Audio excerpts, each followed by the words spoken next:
নমস্কাৰ, মই ডক্টৰ সৌৰভ। আশা কৰোঁ আপোনালোকে ভালে আছে। এই ভিডিঅ'টোত এটা ইম্পৰ্টেণ্ট হেল্থ টপিকৰ ওপৰত ভিডিঅ' বনাবলৈ চেষ্টা কৰিছোঁ।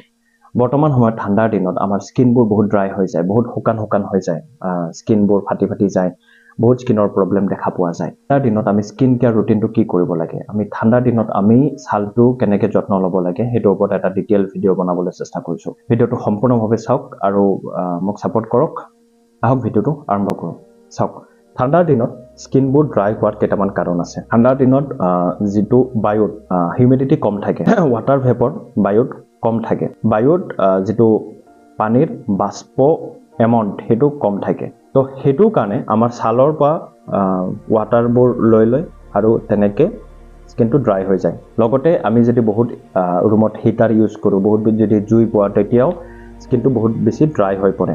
বহুত যদি আমি গৰম পানীৰে হাত ধুই থাকোঁ, তেতিয়াও স্কিনটো বহুত ড্ৰাই হৈ যায়। এইকেইটা কাৰণ হৈছে স্কিনটো ড্ৰাই হোৱা। আৰু স্কিনটো ড্ৰাই হ'লে আমাৰ ছালটো শুকান লাগে, ছালটো ফাটি যায়, স্কিনৰ ইনফেকশ্যন, স্কিন ডিজিজ, ছালৰ ডিজিজ হ'ব পাৰে। এতিয়া আমি জানিম যে স্কিন কেয়াৰ ৰুটিনটো আমি কি কৰিব লাগে। আমি ৰাতিপুৱা উঠিয়ে হাত আৰু মুখখন ভালকৈ ধুব লাগে।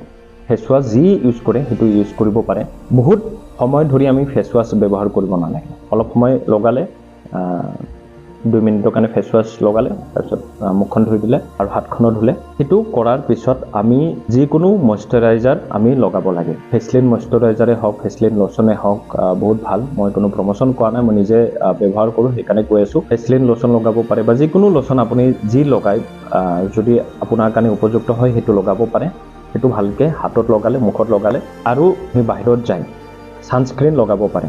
SPF এটলিষ্ট 30 হ'ব লাগিব ছানস্ক্ৰীনটোত।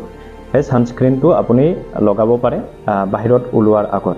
মুখত লগাব পাৰে, গলত লগাব পাৰে, যিখিনি ছান এক্সপ'জ এৰিয়া হাতত লগাব পাৰে সেইখিনি লগাই আপুনি বাহিৰত যাব পাৰে। আৰু গা ধুওঁতে বহুত বেছি গৰম পানী, একদম ঠাণ্ডা পানীও নহয়, কুহুমীয়া গৰম পানী আপুনি ব্যৱহাৰ কৰিব পাৰে। আৰু বহুত লং আৱাৰ্ছ গা ধুব নালাগে। বহুত লং আৱাৰ্ছ গা ধুলেও তেনেকৈ স্কিনটো ড্ৰাই হৈ যায়। 10 মিনিটৰ ভিতৰত গাটো ধুব আৰু গাটো ধোৱা 3 মিনিটৰ ভিতৰত আমি মইশ্চাৰাইজাৰ লগাব লাগে। যিকোনো লোচন বা মইশ্চাৰাইজাৰ আমি লগাব লাগে। হাততো লগাব লাগে, মুখতো, গোটেই গাতে আমি লগাব লাগে। আৰু যেতিয়া হাতখন ধুয়ে আমি মইশ্চাৰাইজাৰটো হাতত লগাব লাগে, নহ'লে স্কিনটো ড্ৰাই হৈ যায়। আৰু ৰাতি শোৱাৰ আগতো নৰ্মেল পানীৰে মুখখন ধুই পেলাই তাত মইশ্চাৰাইজাৰ বা লোচন সেইটো আমি লগাব পাৰোঁ। আমি বহুত বেছি মইশ্চাৰাইজাৰো লগাব নালাগে, একদম নলগালেও বেয়া।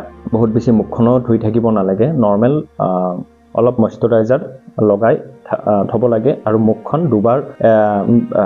মেক্সিমাম দুবাৰ আমি মুখখন ধুব লাগে। বাৰে মুখখন ধুলেও মুখখন ড্ৰাই হৈ যায়, ফেচ ড্ৰাই হৈ যায়।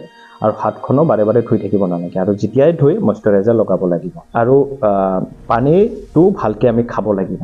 আমি এটলিষ্ট 2.5 to 3 লিটাৰ আমি পানী ডেইলি খাব লাগিব। যদি আমি হাইড্ৰেশ্যনটো মেইনটেইন ভালকৈ কৰোঁ, তেতিয়া আমাৰ স্কিনটো, ছালটো ড্ৰাই হৈ নাযায়, শুকান হৈ নাযায়। আৰু এইখিনি আমি হেল্থ টিপছ আমি ভালকৈ যদি ব্যৱহাৰ কৰোঁ, এইখিনি যদি হেল্থ টিপছ আমি ভালকৈ ব্যৱহাৰ কৰোঁ, আমি বাৰে মুখখন ধুই নাথাকোঁ, লং আৱাৰ্ছ আমি গা নুধোঁ, আমি বাৰে হাতখন ধুই নাথাকোঁ, বাৰে মুখখন ধুই নাথাকোঁ, আমি ৰ'দত ওলোৱাৰ আগত ছানস্ক্ৰীন লগাব লাগিব, আমি যেতিয়াই মুখখন বা হাতখন ধুওঁ আমি মইশ্চাৰাইজাৰ লগাব লাগিব।